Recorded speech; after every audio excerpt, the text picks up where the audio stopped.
जो पितृपक्ष में ब्राह्मण को भोजन कराते समय नहीं बनाई जाती। एक तो कुमड़ा, दूसरा पत्ता गोभी, जो बंद गोभी होती है ना, वो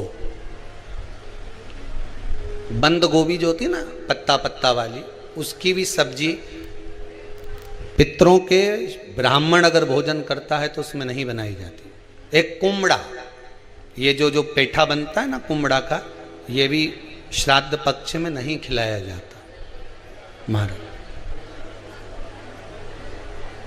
बुरा कोला पेड़ा बोलते हैं, क्या बोलते हैं उसको,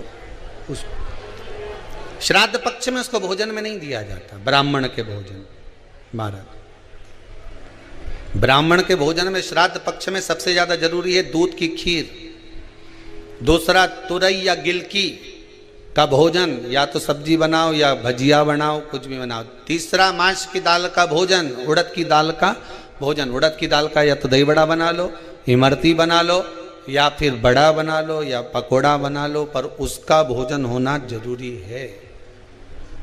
3 भाग दूध का भोजन आहूतों के हिस्से में चले जाता है, गिलकी और तुरई का भोजन पितरों के हिस्से में चले जाता है, मांस की दाल का भोजन, उड़द की दाल का भोजन प्रेतों के हिस्से में चले जाता है।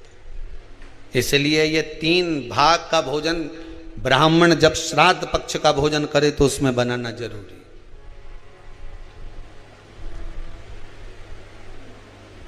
बहुत जरूरी। आपके यहां जब श्राद्ध हो भोजन अवश्य मिले। कई लोग कहते हैं गुरुदेव जब हम गया जी से आ जाएं तो क्या ब्राह्मण भोजन कराना जरूरी है?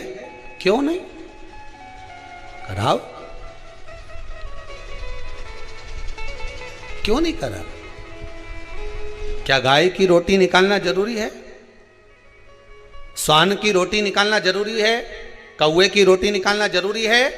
हम कहते हैं अगर श्राद्ध गया जी का हो गया तो भले कौवे की मत निकालो, पर गाय की, स्वान की, ब्राह्मण जन की भोजन प्रसादी जरूरी।